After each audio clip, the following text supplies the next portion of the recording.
You are God. Now I'm going to teach you astral traveling. There's so much wrong with that sentence. You are God. Now I'm going to teach you astral traveling. First of all, God doesn't have to travel. God's already there. Yeah. God can't take you there. But I can, because I'm a pilot. Like in the Star Wars movie. How long have you been a pilot? As long as I can remember. And then I forgot. Realize this. Human beings, they can travel, at least if they have money, they can travel. And travel is when you take your experiencing paradigm, your experiencing API, aka known as your body, to another location. And at this point of time, we can travel mostly on this planet Earth time. We can't go to the outer space, most of us. There's some that can have enough money, but what's the point of that? There's mostly nothing there in the close distance to the planet Earth, so we won't be going there. But you stumble upon some spiritual teachers and they talk about this stuff, astral travel, and they might also incorporate into their teaching this, you're God, and now I'm going to teach you astral traveling type of bullshit. First of all, because of the nature, or the assumed nature of God there, astral traveling becomes possible. It might also be that there's a composite reality, an image of a reality, made out of different substance that mirrors each and every particle movement and mental formation. Imagine astral traveling into the mind of an alien type of shit. A composite reality, mirroring everything real happening, if there's so. And we could travel out of body. How do we guide that body there? It's with intention. Intention. Imagine that there was only consciousness. Just consciousness.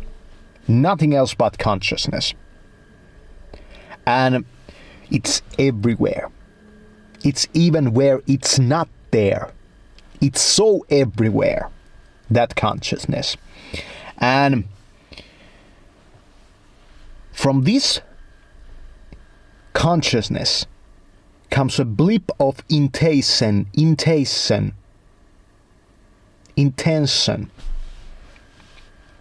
a blip of conscious will, the will of God there.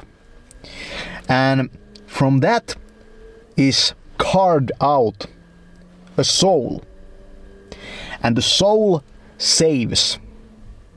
keeps track of where it has been. It creates a forward projection out of its own self and its own selfhood that gets bound into the flow of time, but only this way.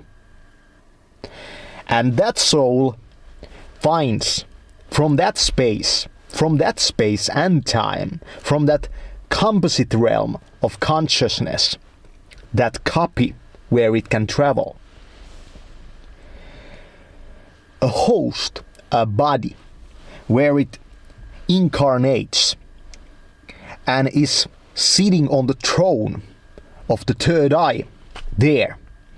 And at the moment's death, when you die, will go through a variety of holes in your body, wherever they are. The worst part, body part, according to the Tibetans, the Tibet Buddhism, is to exit through the dick hole. I mean your cock. It's the worst part to exit the consciousness, or your asshole even, when at the formation and the dead of dying moment of death, their death, dying there. Even when I said that, somebody died. And the Buddhists, they believe there in Tibet that if we exit through the crown of the head, that's the best way, that's the most conducive way for to go into the formless realms and to avoid being trapped as a hungry ghost. But that might be all bullshit. What they have a knack of truth there is probably that we get out of that body. And the body, that outer body, that body, can then explore and get very lost. That's one of the scariest facts or bullshit notions of the whole process of the life body versus the physical body. Because when there's no more of the physical body, you can't return to this corpse anymore. Where you're gonna go and why? Some souls will be joyous and going exploring to the farthest end of galaxies. Fuck this gay earth type of shit. That's me.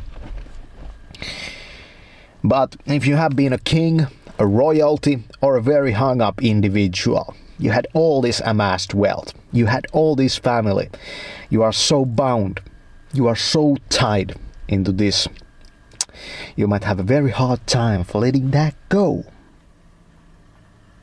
and become the ghost of the mansion. You are God, and I'm going to teach you astral traveling. From that we carve out the soul, and it gains experiences, stores them, and carries over, even from life to life. You see that? None of the stuff that happens in this life, it happens not for an accident. It happens there for a reason. And the soul saves that on two levels. The soul has made journeys that are spiritual journeys. They're not physical life experiences. It stores them on two levels. Kind of like on a timeline. These lifetimes go on top of that. And we can't see through it, usually. But very developed and brave, even cutting edge individuals have been able to shine a light through that life into the soul levels there. In their dreams or these out-of-body experiences, they make us feel, relieve that there might be more to life than just who we are, as here we are.